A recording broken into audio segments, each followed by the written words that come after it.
Hello everyone, Dr. Gilmet here, and I wanted to give you an update while we're in lockdown because I think we're hearing good news and I think we're seeing some good news. So I wanted to give an update on the COVID-19 data.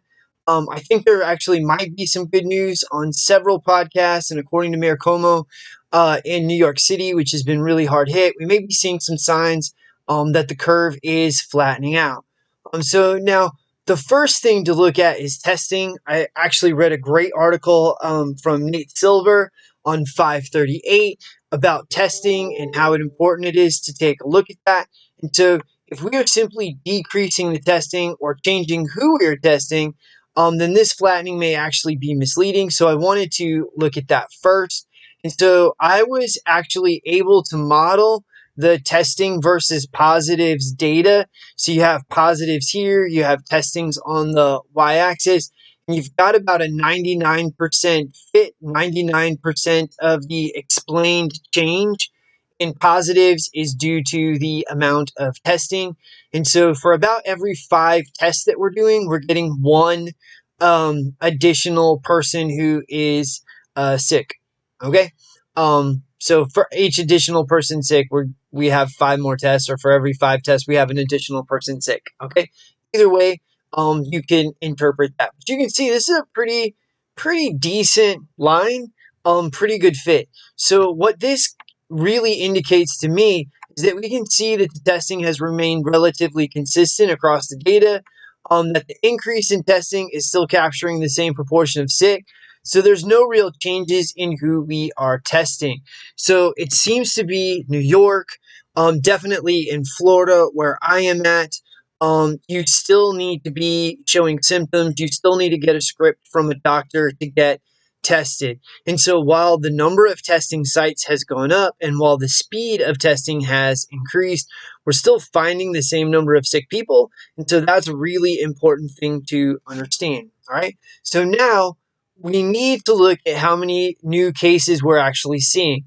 And so the way I've been modeling this is with CDC data and sort of this exponential model that I estimated. You've seen that in the last 2 videos. So now I'm actually using data from the CDC along with state and local agencies that's been aggregated on a great website, covidtracking.com. I really recommend that. And I've modeled it with an exact model in Excel. And so here's what that looks like. Okay. And so what you can see here is there is a high degree of fit. 98% of the explained change is due to the passage of time. And what you can see here is that it is an exponential model at e to the point 26. I think, let's see,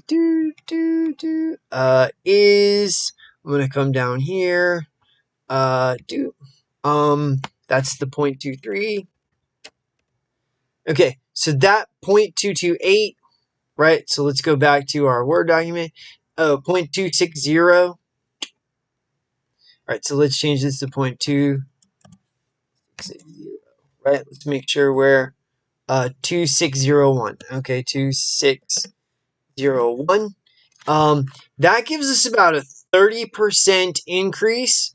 Okay, day over day. That's a 30% increase. So that's enormous. And as you can see, early on, it's actually underfitting. We actually had more cases than that. But you can see this is way under, right? From day 26, 27, it looks like we are way under the curve. And so this looks like a definite flattening, all right? So the curve was fitting well, but now it does not seem to be. And it seems like the last 2 weeks are really more linear growth. So this would indicate that we're bending the curve. So if we just look at the last 2 weeks, what does that look like? Okay, and so here we go. And so basically what I did was I went from day 20 to day 34, so about 2 weeks worth of data. You can see that the fit of the line is really good here. Again, it's about 99% of the explained average increase is due to the day's passage, but it looks like it's about 2,000 new cases per day. Okay, so that's the average 3-day increase is a 2,000 increase per day. So this is linear. This is a linear growth. That really makes us happy. Okay, now I do need to note I used a 3-day average for this model. I heard an expert talking about the daily fluctuations being really unstable.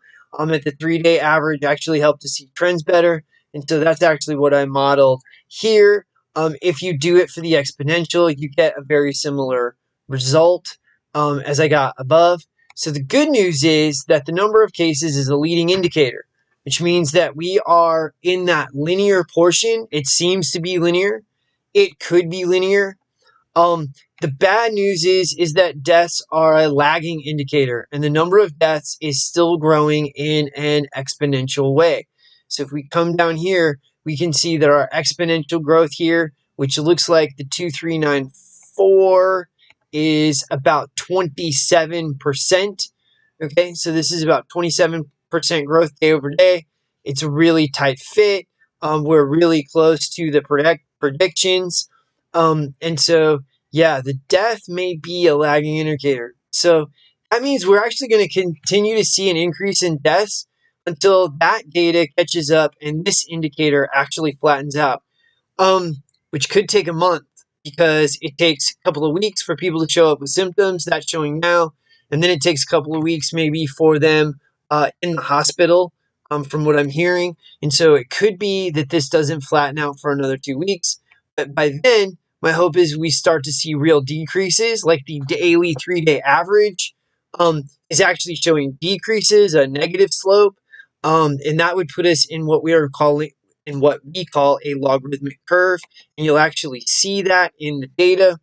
And so the most current information coming out of the government seems to be that the duration will be shorter than originally expected, and the impact of hospitals and the deaths has been revised down in the models, in the reporting. And so this is all good news as we weather this storm together, and that makes us really happy because um, the things look like it could be turning. Okay. So I really appreciate this. If you enjoy learning about mathematics, statistics, probability, and all the other things that I talk about on this channel, then please like, subscribe, hit the notification bell, leave a comment. All of these things really help the channel get noticed and get it shared with other people. And if you leave a comment, like I would really love to hear how this series helps you understand or even cope. I've had a few messages on my Facebook channel that said that, people have been really appreciating it because it cuts through the noise and helps people understand what happens. And if it did, that makes me really happy. And I would love to hear a comment about what new kinds of things you would like to see and how this really helped you cope.